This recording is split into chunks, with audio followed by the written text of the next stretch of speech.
हम किसी भी एसिड में बेस को डालते हैं, ठीक है ना, तो उसके बाद एक एसिड को बेस में डालते हैं तो हमारे पास as a product salt plus water दो चीजें मिलती हैं, ठीक है ना। अब आप किसी भी एसिड के अंदर बेस को आप डाल दो तो एसिड क्या होगा, वहां पर पूरी तरीके से न्यूट्रलाइज हो जाएगा, ठीक है ना, फिर वो बिल्कुल क्या हो जाएगा, न्यूट्रलाइज हो जाएगा, उसका असर बिल्कुल खत्म हो जाएगा, ठीक है। इसको मैं एक एग्जांपल से समझते हैं, जैसे मैं एक एग्जांपल लिखूं, एसिड मैंने लिया HCl hydrochloric acid plus base मैंने लिया यहाँ पर मान के चलिए NaOH ले लीजिए, NaOH सोडियम हाइड्रोक्साइड, ये एक बेस है, और दोनों को रिएक्शन करेंगे तो हमारे पास एज अ प्रोडक्ट NaCl आएगा और यहाँ पर वाटर आएगा,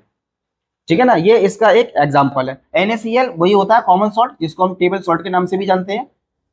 कॉमन सॉल्ट या टेबल सॉल्ट, ठीक है। एक और रिएक्शन लिख लेते हैं इसकी, जैसे मैंने HCl लिया और HCl में मैं एक बेस लूंगा MgOH2 मैग्नीशियम हाइड्रोक्साइड, तो जब हम दोनों का रिएक्शन करेंगे तो हमारे पास बनेगा MgCl2,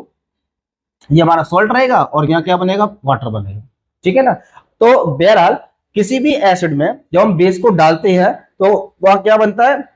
वहां पर एसिड पूरी तरीके से न्यूट्रलाइज हो जाता है और एज अ प्रोडक्ट हमें दो चीजें मिलती है, एक होता है सॉल्ट और एक होता है वाटर। अब उसमें एक डेली लाइफ के एग्जांपल जिसको समझिए कि जब हम हमारे पेट के अंदर, जब किसी के पेट के अंदर बहुत ज्यादा एसिडिटी बनती है तो उसके बाद वो कोई ना कोई दवा अपने कोई ना कोई दवा वो यूज करते हैं, उस दवा के अंदर एक बेस होता है जिसको हम कहते हैं एंटासिड। क्या कहते हैं बेटा, एंटासिड। एंटासिड एक बेस होता है जिसका कॉमन एग्जांपल तो आपका मैग्नीशियम हाइड्रोक्साइड ही है, मैग्नीशियम हाइड्रोक्साइड, जिसको मिल्क ऑफ मैग्नीशिया के नाम से भी जानते हैं, मिल्क ऑफ मैग्नीशिया। और एक होता है सोडियम बाइकार्बोनेट NaCO3, इसको हम बेकिंग सोडा के नाम से भी जानते हैं, ठीक है ना। तो ये क्या करते हैं, ये बेस है और हमारे पेट के अंदर एसिड बहुत ज्यादा बन रहा था, एसिडिटी हो रही थी, हमने ऊपर से क्या खाया, कोई दवा ऐसी खाई जिसके अंदर ये बेस प्रेजेंट है, तो ये बेस क्या करेगा, हमारे पेट के अंदर जाएगा और जो एसिड का लेवल इंक्रीज हो रहा था तो एसिड के साथ रिएक्ट करने के बाद उस एसिड को पूरी तरीके से न्यूट्रलाइज कर देगा और हमारे पेट के अंदर एसिडिटी से हमें आराम मिल जाएगा। सेम एक कंडीशन और होती है, जब कोई चींटी या चींटा काट लेता है तो वो हमारी बॉडी के अंदर एक एसिड छोड़ता है जिसका नाम होता है फॉर्मिक एसिड। क्या होता है बेटा, फॉर्मिक एसिड। अब उस एसिड से नुकसान से बचने के लिए हम क्या करते हैं, उस चींटे के जख्म के ऊपर NaCO3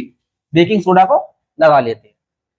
तो बेकिंग सोडा क्या करता है, तो वो एसिड के ऊपर डालेंगे तो एसिड को क्या करेगा, पूरी तरीके से वो न्यूट्रलाइज कर देगा और इससे जो हमारी बॉडी पर जो लॉस होने वाला हो, किसी तरह का नुकसान होने वाला होगा तो ये नहीं होने देगा।